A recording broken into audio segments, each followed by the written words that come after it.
let me go over to the Chanzo. This is, I guess, a publication in Africa. Because it gives the timeline. Because a lot of y'all are saying that she got proposed to on April the 1st. I don't think it was an April Fool. Y'all so crazy. Y'all ain't shit. All right. And we love that here. Shout out to the chat. This is the best chat on YouTube. They are half damn crazy all the damn time. If you don't have fun and you don't leer over here, then this is not the place for you. All right. Get inside of the chat because they will have you cracking up. All right. So they give the timeline of Ashlee Robinson's death. So somebody asked how you spell her name. She spells it two ways. She spells it her online way and then her real way. So the way that I have it spelled, when you put Janae next to it, it's E-E. Her real name is Y Robinson. All right. So timeline of Ashlee Robinson's death. Fiance Joseph McCann remains in police custody, which kind of is not true. He's being questioned and his passport he cannot use from information that we have heard. Okay. A postmortem examination is underway at Lumumba Government Hospital by doctors and forensic specialists. Joseph McCann is in police custody and is being actively interrogated as part of the investigation. All right, they said it, then that's fine. This is the Chanzo, y'all. The Zanzibar Director of Criminal Investigations has provided a detailed timeline of the death of American influencer Ashlee Robinson. Ashlee died after what officers described as a self-deletion at a hotel in Nongwai in the north of Unguja. The following is a timeline of events leading up to her death based on information collected by Tanzanian police. They over there doing the job, child.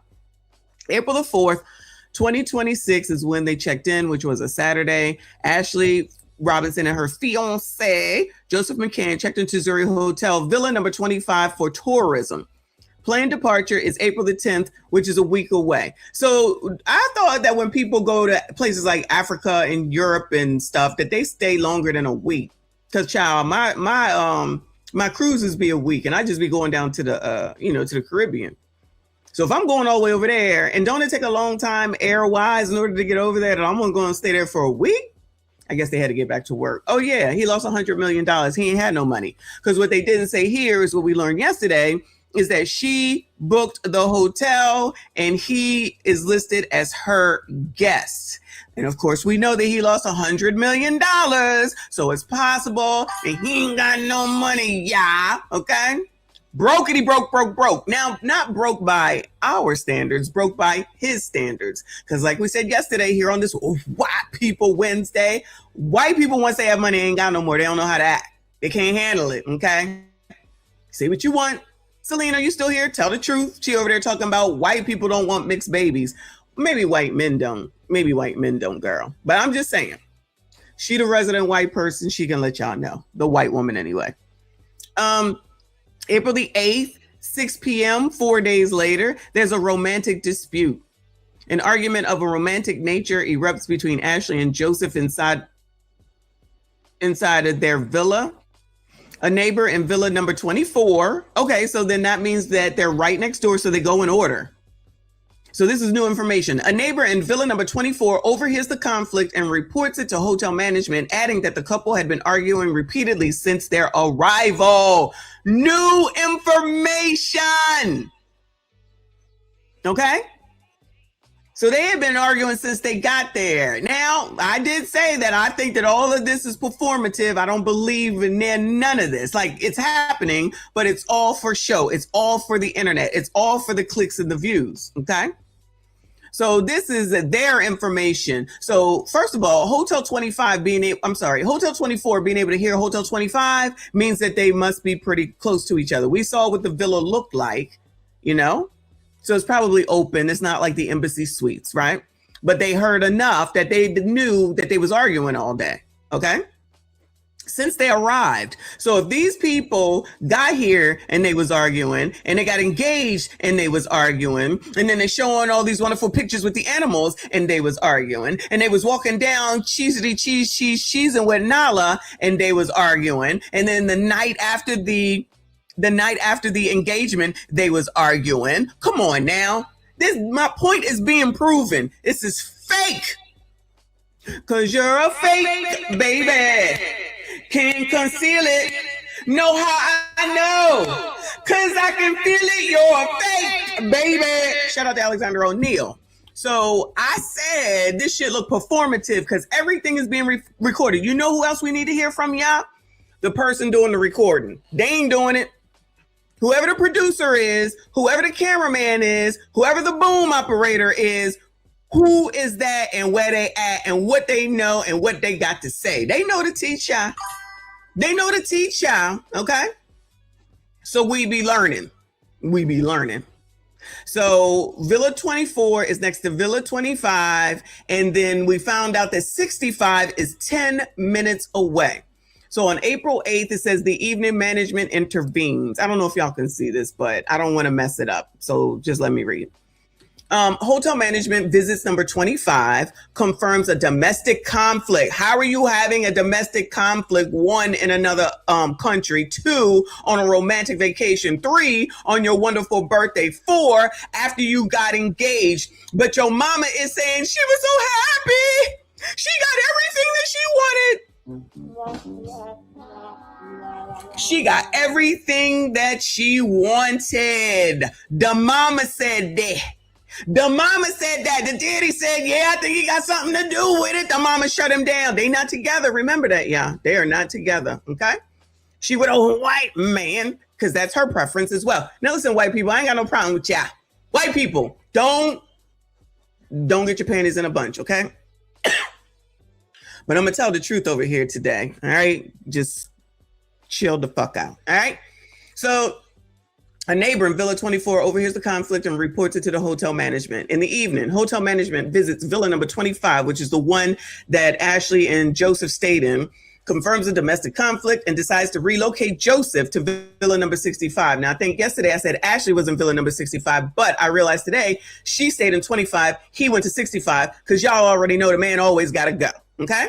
So Joseph was in 65, and it says right here, approximately an 8 to 10 minute walk away to restore peace and avoid disturbing other guests. So child, they had to separate y'all and put y'all in a completely different miles away. And I'm exaggerating, miles away from each other in order for the other guests not to be disturbed. Cause you know what they said, child, we not refunding no daggone money. So we gonna have to separate y'all. We gonna have to separate y'all. Okay. They said, you are being a pain in the ass. Ain't nobody got time for your bullshit. Shut the fuck up. Or we gonna make you shut the fuck up. So they sent him 8 to 10 minutes away. 8 to 10 minutes away on the wonderful luxury trip, because they keep saying that on the news. It's a luxury hotel. It's a luxury trip. It was a trip of a lifetime. It was her birthday, her 31st birthday, and she got engaged, and she in the motherland, but y'all arguing since you got there. Sounds like I'm probably right again, but I shall hold off on my I told you so's, okay? On April the 8th at 7:30 p.m., attendant's first visit. Attendant, we'll call it the attendant from now on. I heard somebody call it a butler, so we will call it the attendant.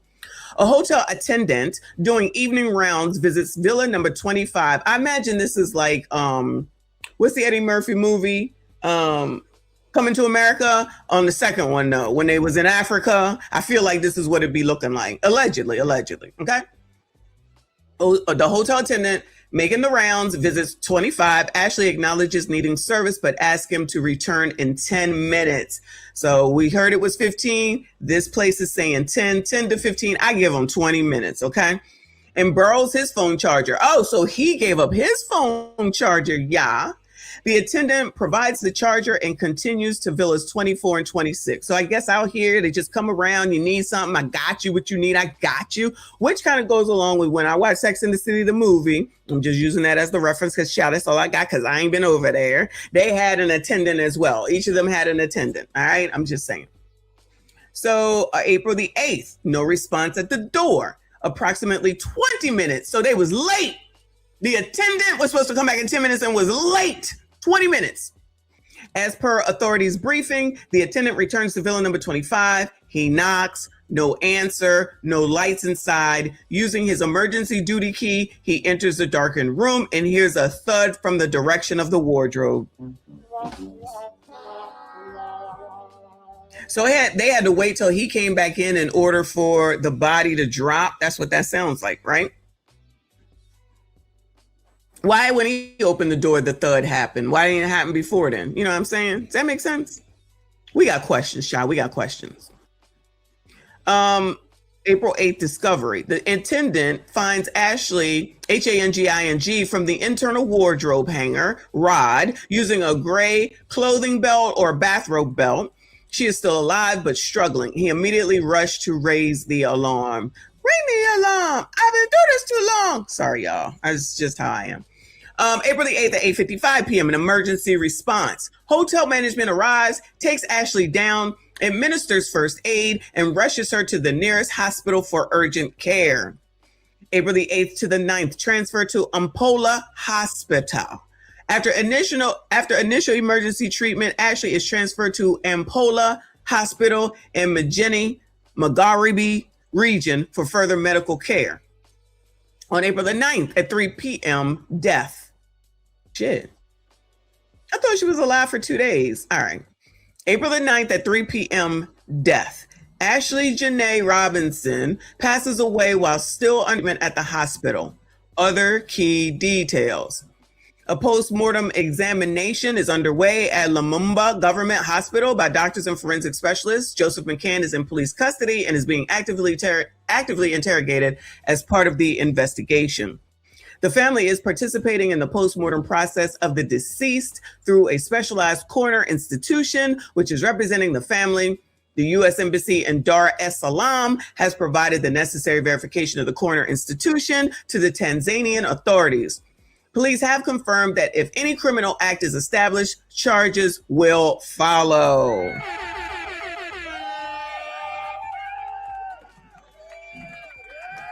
Okay, so that is the timeline, and we've learned a few things. All right. So my question is, if Joseph's room is 8 to 10 minutes away, and the dude came, I mean, maybe he's an expert at, using belts. I'm trying to be careful. Maybe Joseph is an expert at using belts. He looks like he's in great shape. Not. He probably ran on down there, did what he had to do, then ran on back. Allegedly. Because everybody wants to say that he did this, and I don't know, maybe he did. But I just say, I have questions with regard to the attendant who he was supposed to come back in 10 minutes and came back and then barged his way on up in there using his emergency key. Did he know something was wrong? Did he hear something? What made you think that it was an emergency? Because it says emergency key. It says emergency key. All right. So anyway, we'll see. We'll see. We on the watch, child. We on the watch. That's the kind of stuff you watch from a distance.